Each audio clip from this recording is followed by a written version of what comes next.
Olá, bem-vindos ao Papiros da História.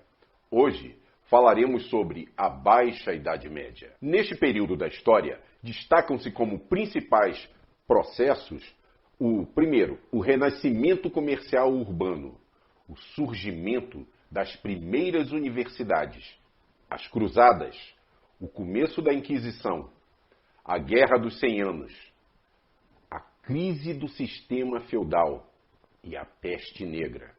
Claro, como não pode faltar, o elemento que vai ser o marco do término deste momento da história, que é a Idade Média, que é a tomada de Constantinopla pelos turcos otomanos. Vou falar agora das cruzadas. As cruzadas ocorreram entre os séculos XI e XII e mobilizaram todo o mundo cristão contra os muçulmanos, tá, gente?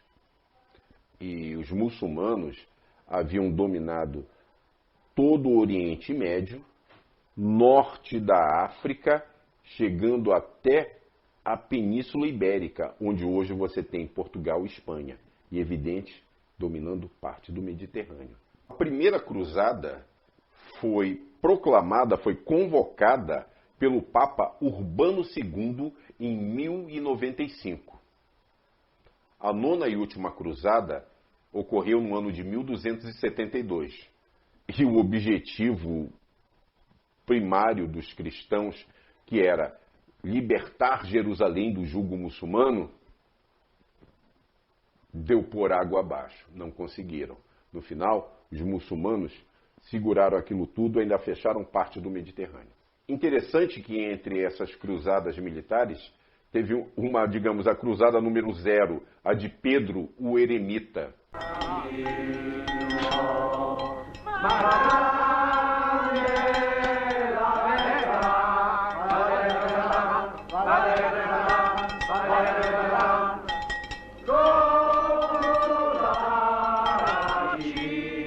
Era um louco, um monge, que pegou uma galera e saiu lá da Europa, ele saiu arregimentando gente, dizendo que quando eles chegassem nas portas de Jerusalém e levantassem a cruz, os muçulmanos cairiam assim, todos estorricados. A cavalaria muçulmana, ó, passou por cima desses loucos. Cada grupo tinha o seu interesse. Vamos lá. A igreja era expandir a fé e acumular riquezas. Os nobres, ganhar novas terras e acumular riquezas. Os comerciantes, os burgueses, novas terras para fazer novos negócios e acumular riquezas. O camponês, povão lá, o servo, ganhar terra para ser sua terra, para poder trabalhar a terra, começar também uma nova fortuna, isso é, conquistando riquezas. E no final, todos queriam também a salvação, a possibilidade de acúmulos de riqueza aqui na terra e nos céus, já que era uma ordem da igreja libertar Jerusalém. Surgimento das primeiras universidades na Europa. Estas universidades surgiram entre o século XII e o século XIII. As universidades mais antigas, do mundo europeu, podemos destacar a de Paris, na França, Bolonha, na Itália, Oxford e Cambridge, na Inglaterra.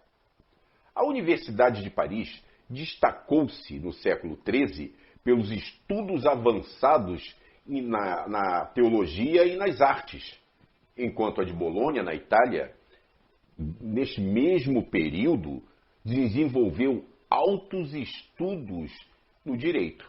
Neste período da Baixa Idade Média, ocorreram determinadas mudanças que influenciaram bastante o modo de vida daquele período.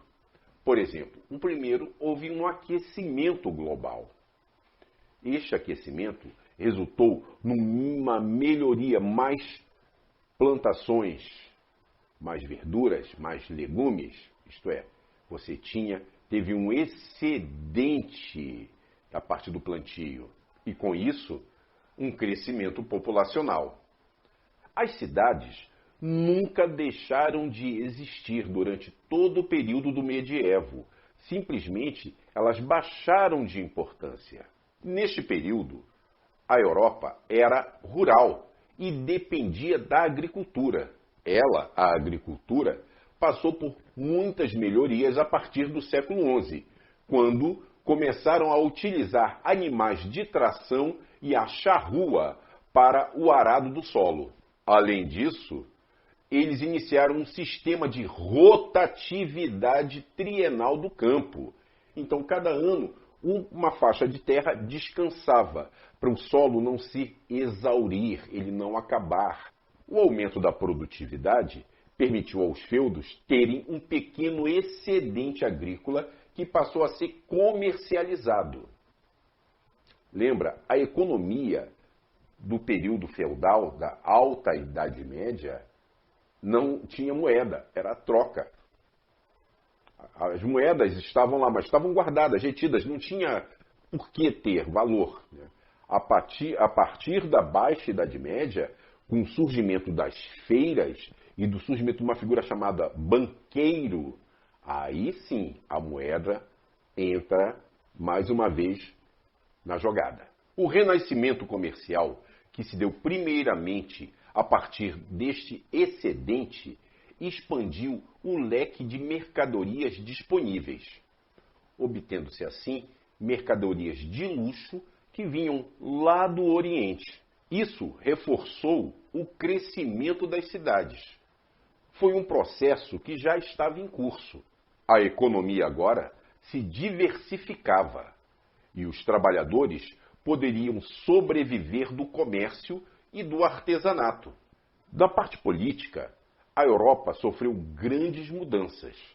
No final do século XIII, a relação entre o senhor feudal e seus vassalos começa a perder força. E a Europa irá presenciar um processo de fortalecimento da posição do rei e o surgimento de um aparato burocrático que, por sua vez, lá na frente, dará origem ao Estado Nacional. Esse fortalecimento ocorrerá em alguns lugares da Europa Ocidental. Podemos citar França e Inglaterra.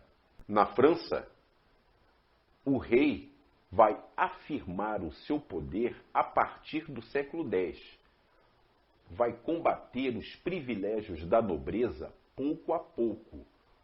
Como assim? Vai tomar a terra de nobres. Não de todos, de alguns, mas já é o suficiente para nego dar uma travada. Na Inglaterra, será um pouco diferente. O processo terá como início uma invasão. Uma invasão de um duque, o Duque da Normandia, Guilherme o Bastardo, que irá atravessar o Canal da Mancha, lutar contra seu primo. Esta vai ser a batalha mais longa de toda a história do medievo. Vai durar um dia inteiro. Vai começar com raiar e só vai terminar com o sol se pondo. Guilherme sai vencedor e de Guilherme o Bastardo, nós agora temos Guilherme o Conquistador. Então, a partir da invasão normanda da Inglaterra, é que nós temos o início da consolidação do poder do rei. Mais à frente, ocorrerá uma crise política, onde irão se estabelecer mecanismos que darão origem ao parlamento que nós vemos hoje na Inglaterra. A crise do século XIV. A crise do século XIV abalou as estruturas da sociedade medieval, dando origem a novas realidades políticas, econômicas e sociais. Foi um século de guerra, fome, revoltas e peste. A população que havia crescido, agora deu uma baixada, diminuiu. Claro, né? Guerra, fome, peste. No meio disso tudo, teve um aumento da insatisfação e eclodiram várias revoltas campesinas, sendo que as mais famosas nós damos o nome de Jaquerie. As Jaqueries aconteciam pelo excesso de impostos que os camponeses tinham que pagar e pela falta de empregos nas cidades. Os altos preços dos itens básicos, né? Como pão, como leite, trigo. Mudou muita coisa, né? Hoje a gente não tem aumento disso não, né? Ninguém está tendo aumento de arroz, de feijão, de ovo, não. Não. Nós temos, a partir de 1348,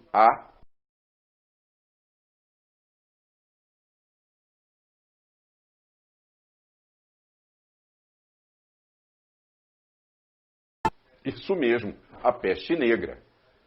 Ela foi um surto de peste bubônica trazida da Ásia Central. Primeiramente trazido por ratos, né? Porque os ratos, eles se infiltram em tudo que é lugar. Então, naqueles navios, no meio das cargas, haviam ratos. Então, primeiro aconteceu em Constantinopla, depois foi subindo. Grécia, Itália, França, Portugal, Espanha. Esta pandemia devorou 1/3 da população mundial. Poucos foram os lugares onde ela não ocorreu. Dentro deste cenário, nós temos a maior guerra do século XIV, que foi a Guerra dos 100 Anos.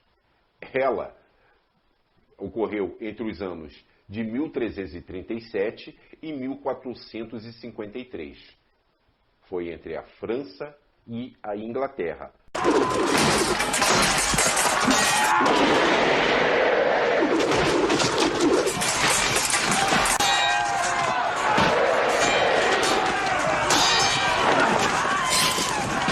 No fim, quem sai vencedor é a França, tá? Na Guerra dos 100 Anos, nós temos duas grandes figuras, evidentes, cada um dentro do seu tempo, né? No início do século XV, Henrique V, e mais um pouquinho, lá para o final da guerra, nós temos a figura de Joana d'Arc, pela França.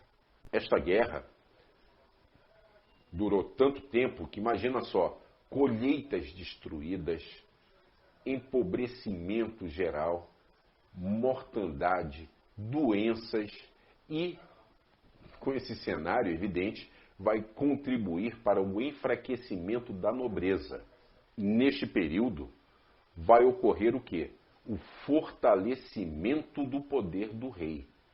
Este processo de formação dos estados nacionais, ele é um pouquinho complexo, tá, gente? Mas, uma vez que a burguesia buscava mais espaço para poder comercializar e mais espaço dentro da política, e a nobreza não dava esse espaço, a quem ela vai recorrer? Ao rei. Ela vai bancar o rei para conseguir se fortalecer e poder segurar os nobres. Em contrapartida, o que é que o rei dará para a burguesia? Uma certa liberdade de comércio e unificação de taxas. Esta centralização de poder interessava muito aos monarcas, porque eles queriam o quê? Ter o poder para si, sem ter que prestar muitas contas ao Papa, à Igreja. A Igreja se metia muito nessas questões.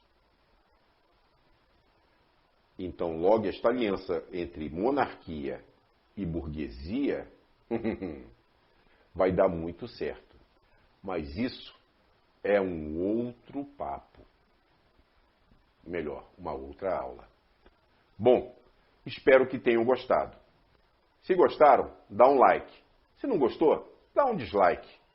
Mas não se esquece de assinar o canal. Maiores dúvidas? Pergunte ao seu professor. É ele que vai sanar todas as suas dúvidas. Eu só estou aqui para dar um apoio. Até a próxima.